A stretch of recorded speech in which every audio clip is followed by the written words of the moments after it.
Morning students, today is our second lecture of this topic that is the periodic properties. तो अगर हम बात करें पीरियोडिक प्रॉपर्टीज़ में, हमने अब पिछले लेक्चर में हमें पढ़ा था एटॉमिक रेडियाई के टाइप्स। तो उसमें अगर हम आयनिक रेडियाई देखें तो आयनिक रेडियाई में जो वेरिएशन ऑफ आयनिक रेडियाई है वो पीरियड्स में अलग है और ग्रुप्स में अलग है। तो हमारा पीरियड्स का जो आयनिक रेडियाई में क्या होगा हमारे पास, for an isoelectronic series the atomic ionic radius decreases as the nuclear charge increases. जो आयनिक रेडियाई है वो डिक्रीज होगा जैसे जैसे न्यूक्लियर चार्ज इंक्रीज होगा। अब आइसो इलेक्ट्रॉनिक सीरीज में बता चुकी हूँ, आइसो इलेक्ट्रॉनिक सीरीज का मतलब होता है जहाँ पे नंबर ऑफ इलेक्ट्रॉन सेम रहे। In an isoelectronic series there is an increase in nuclear charge and therefore the attraction for the same electron increases.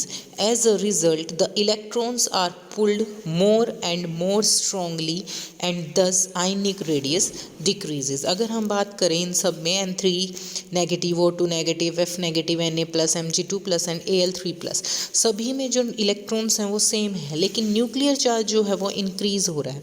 तो न्यूक्लियर चार्ज जितना increase हो जाएगा उतनी ही आयनिक रेडियाई जो है हमारी छोटी हो जाएगी। Variation of ionic radii in a group. अगर हम ग्रुप की बात करें तो ionic radii increases with increase in atomic number and this is due to the increase in the principal quantum levels. उसके बाद हम बात करेंगे आयनाइजेशन एनर्जी की।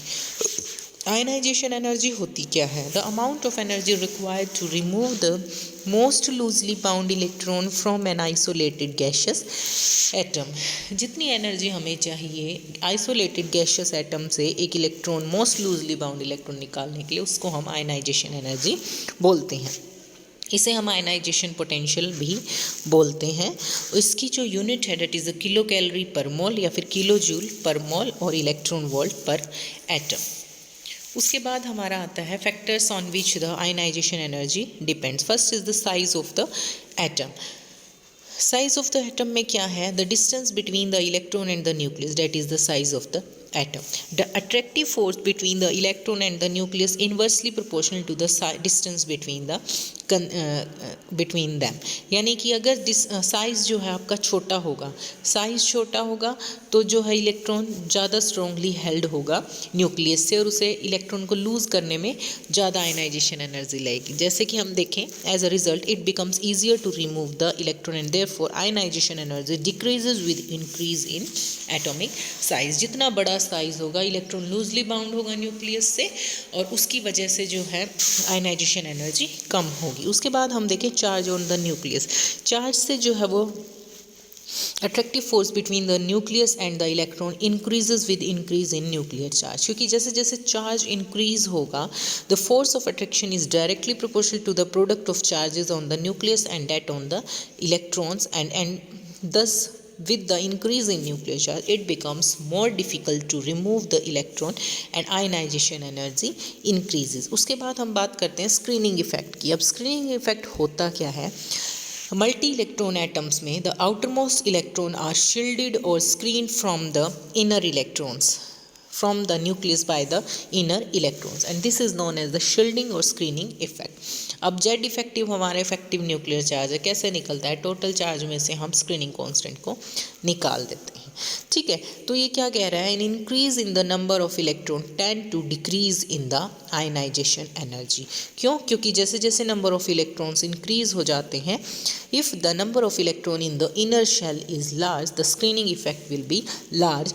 As a result the nucleus electron force will be less and consequently ionization energy will decreases. उसके बाद हम penetration की बात करते हैं। penetration में मल्टी इलेक्ट्रॉन में s इलेक्ट्रॉन का penetration सबसे ज़्यादा होता है। the electron in the s orbital have the maximum probability of being found near the nucleus and this probability goes on decreasing in case of p, d and f. In other words, s electron are more penetrating towards the nucleus than p and penetration power decreases from s to F. ठीक है, if the penetration of electron is more it will be closer to the nucleus and will be held firmly, consequently ionization energy will be high. ठीक है, उसके बाद हम electronic arrangement की बात करते हैं कि अगर कहीं पे आपका जो इलेक्ट्रॉनिक कॉन्फ़िगरेशन है वो स्टेबल है तो वहाँ से इलेक्ट्रॉन निकालने में ज़्यादा एनर्जी की ज़रूरत होगी। अगर अनस्टेबल इलेक्ट्रॉन है तो वहाँ से इलेक्ट्रॉन ईजिली निकल जाएगा। उसके बाद बात करें variation along a period. In general the ionization energy increases with increasing atomic number in a period, and this is quite clear from the value of ionization energy of the second row elements। ठीक है, इसमें क्या होता है कि atomic energy this is की increase होता है पीरियड्स में। ऐसा क्यों होता है हमारे पास? these are due to the half this is due to the ionization energy increase with increase in atomic number. ठीक है, अगर हम लेफ्ट टू राइट जाते हैं तो हमारे पास न्यूक्लियर चार्ज इंक्रीज होता है and atomic size decreases along a period through energy level remains the same, जिसकी वजह से इंक्रीज न्यूक्लियर चार्ज की वजह से जो simultaneous decrease in atomic size and the valence electron are more and more tightly held by the nucleus, और उस electron को निकालने के लिए ज़्यादा एनर्जी की ज़रूरत होती है। इसके साथ ही देयर आर ड्यू टू कुछ इरेगुलर ट्रेंड्स होते हैं, वो किसकी वजह से होते हैं? हाफ फील्ड की वजह से या कंप्लीटली फील्ड की वजह से। अगर हम लिथियम टू बेरिलियम जाएं, there is increase in ionization energy and this is due to the increase nuclear charge and the smaller atomic size. लेकिन अगर हम बेरिलियम टू बोरोन जाएंगे तो हमारा there is slight decrease in ionization energy from beryllium to boron, and ये किसकी वजह से होता है? क्योंकि बोरोन में जो लास्ट इलेक्ट्रॉन जा रहा है वो 2p में जा रहा है, which is slightly higher energy than that of the 2s and is easy to remove। ठीक है, उसके अलावा इलेक्ट्रॉनिक कॉन्फ़िगरेशन जो है बोरोन का वो है 1s2 2s2 2p1, less stable than the beryllium that is 1s2 and 2s2। तो बोरोन को एनर्जी कम चाहिए as comparison to the beryllium. तो इस तरह से इरेगुलर ट्रेंड चलता है यहाँ पे।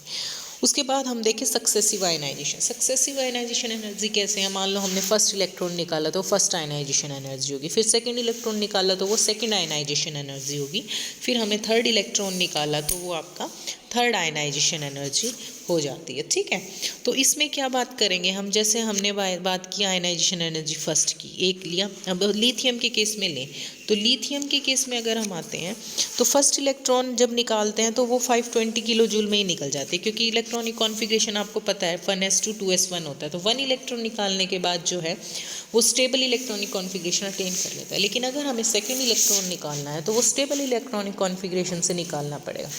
स्टेबल इलेक्ट्रॉनिक कॉन्फ़िगरेशन से निकालने के लिए जो आयनाइजेशन एनर्जी है वो हाई होगी, जैसे कि इसमें दिखा रखा है। उसके बाद हमारा सेकंड आता है इलेक्ट्रॉन एफिनिटी। अब इलेक्ट्रॉन एफिनिटी क्या होती है हमारी?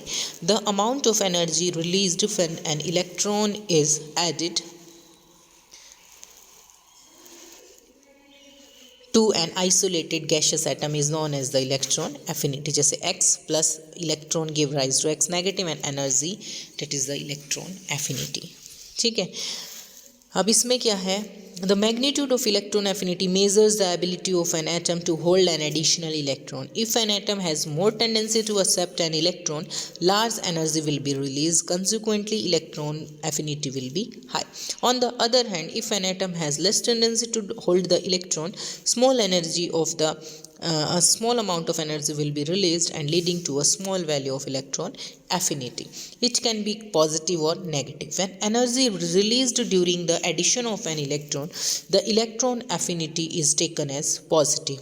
जब एनर्जी रिलीज होती है इलेक्ट्रॉन को गेन करने के दौरान तो उसे हम एज अ पॉजिटिव लेते हैं। ये बाय कन्वेंशन ले रखी है। ठीक है, अब electron affinity of fluorine is unexpectedly less than that of the chlorine. ऐसा क्यों होता है? न्यूक्लियर चार्ज अगर हम देखें,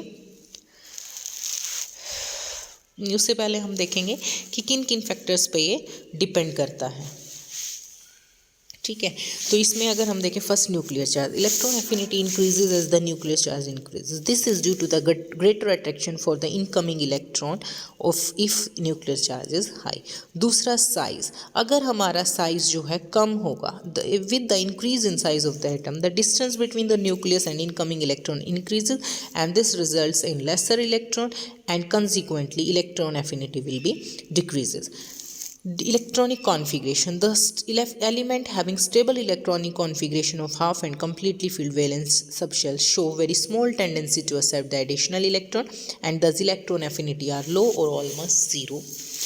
इन सर्टन केसेस। अगर हम ट्रेंड्स देखें, ग्रुप में देखें, तो atomic size and nuclear charge increases down the group, but the effect of increase in atomic size is much more pronounce than that of the nuclear charge, and thus the additional electron feels less attraction by the large atom and the electron affinity decreases. लेकिन अगर हम period की बात करें तो left to right जो greater attraction होता है इनकमिंग इलेक्ट्रॉन का, उसकी वजह से इलेक्ट्रॉन एफिनिटी जो है आपकी इंक्रीज होती है। लेकिन कुछ यहाँ पे इरेगुलरिटीज़ हैं, जैसे हम हैलोजेंस की बात करें उसमें हाईएस्ट इलेक्ट्रॉन एफिनिटी है क्योंकि उसमें 7 इलेक्ट्रॉन्स होते हैं, उसके पास स्ट्रॉन्ग अर्ज है कि वो एक इलेक्ट्रॉन को अटेन करके अपना जो ऑक्टेट है वो कंप्लीट कर लेते हैं। Electron affinity of noble gases are 0 while those of beryllium, magnesium, nitrogen and phosphorus are almost 0। अब एफिनिटी नोबल गैसेस की 0 क्यों है? क्योंकि उसका ऑलमोस्ट जो ऑक्टेट है वो ऑलरेडी कंप्लीट है। उसके अलावा बेरिलियम, मैग्नीशियम, नाइट्रोजन, फॉस्फोरस का देखें तो ये सारे जो हैं आपके एग्जैक्टली हाफ फिल्ड और फुली फिल्ड हैं, और इसकी वजह से जो है इनके पास लेस टेंडेंसी होती है कि इलेक्ट्रॉन को अटेन करने की। उसके बाद हम बात करें सक्सेसिव इलेक्ट्रॉन एफिनिटी की। सक्सेसिव इलेक्ट्रॉन एफिनिटी क्या है? जैसे कि आयनाइजेशन एनर्जी में second and higher electron affinities are also possible. जैसे कि आयनाइजेशन एनर्जी में फर्स्ट, सेकंड, थर्ड होते हैं, ऐसे इलेक्ट्रॉन एफिनिटी भी फर्स्ट, सेकंड, थर्ड होती है। However the second electron is added to the negatively charged ion and the addition is opposed by the coulombic repulsions. क्या होते हैं कि इलेक्ट्रॉन ऐड करना है, और कहाँ पे ऐड करना है? नेगेटिवली चार्ज एटम में, तो वहाँ पे कोलम्बिक रिपल्शंस प्रेजेंट होते हैं, and this can be the energy has to be supplied to overcome this force the second electron as shown below. जैसे हमने O से एक इलेक्ट्रॉन लिया तो O नेगेटिव बन गया, उसकी इलेक्ट्रॉन एफिनिटी वहाँ पे एनर्जी रिलीज हुई जो कि 140.9 किलोजूल पर मोल होगी। फिर उस नेगेटिवली चार्ज एटम में हमने एक इलेक्ट्रॉन और ऐड करना है, तो वहाँ पे जो एनर्जी सप्लाई करनी पड़ेगी, रिक्वायर होगी, वो ज़्यादा होगी, बहुत ज़्यादा, और वो आपकी नेगेटिव में होगी। ठीक है, in other words second and higher electron affinity would have negative value and first is the positive। उसके बाद आपका आता है इलेक्ट्रोनेगेटिविटी। इलेक्ट्रोनेगेटिविटी की जो फुल फॉर्म है, मतलब डेफिनेशन है, वो होगी हमारी the tendency of an atom to attract the electron from in a molecule toward itself is known as the electron negativity. ठीक है, अब इलेक्ट्रॉन नेगेटिविटी में अगर हम देखें मूलिकन कंसेप्ट पढ़ेंगे हम। मूलिकन कंसेप्ट में क्या होता है? Electron negativity is equal to the ionization energy plus electron affinity by 2। ठीक है, और एक जो फॉर्मूला इसका ये भी है, X Pauling is equal to the X Mulliken by 2.8। ये सारे फॉर्मूले हैं, इसको हम ऐसे भी एक्सप्रेस कर सकते हैं, X Pauling is equal to X Mulliken by 2.8 96.48 kilojoule per mole में। ठीक है, उसके अलावा हम बीच में एक मूलिकन स्केल ऑफ इलेक्ट्रोनेगेटिविटी को छोड़ गए तो उसमें क्या होगा? EAB is equal to EAA into EBB की पावर 1/2। अब इसमें ये क्या है? AB क्या है? The bond energy of the AB bond will be equal to the geometric mean of the bond energy of AA and BB bonds. क्या है? A और B को सेम इलेक्ट्रोनेगेटिविटी वैल्यू हमने सजेस्ट की है। ठीक है, उसके बाद आता है हमारा एलरेंट-रोशो। इसका फॉर्मूला जो है हमारा ये रहेगा, फोर्स ये होते हैं, तो इसमें जनरली ये वाला फॉर्मूला लेके चलते हैं, x equals to 0.359 Z star R square plus 0.745। ये इतना इम्पोर्टेंट नहीं है, ज़्यादातर जो क्वेश्चंस आते हैं वो मूलिकन कंसेप्ट से आते हैं या हमारे पॉलिंग कंसेप्ट से आते हैं। उसके बाद हमारे पास सैंडरसन भी काफ़ी इंपॉर्टेंट है। सैंडरसन में जो आपका D है, D क्या है हमारा यहाँ पे? ये D equals to 3Z/4πr square. ठीक है, ये फॉर्मूला रहेगा इसका, और ये एक स्ट्रक्चर इसका है। उसके बाद हम पढ़ेंगे फैक्टर्स अफेक्टिंग द इलेक्ट्रोनेगेटिविटी। इस यहाँ पे फैक्टर्स हैं कुछ, oxidation state, type of hybridization और नेचर ऑफ सब्स्टिट्यूएंट।